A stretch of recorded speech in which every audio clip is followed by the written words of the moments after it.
मैं कहाँ से हूँ, मैं कहाँ रहता हूँ, अपने बारे में सब कुछ बताऊँगा।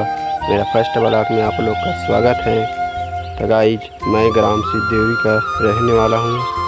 जिला पड़ता है बड़ौदा बाज़ार, थाना पलारी और मेरा गांव सिद्धेवरी। मैं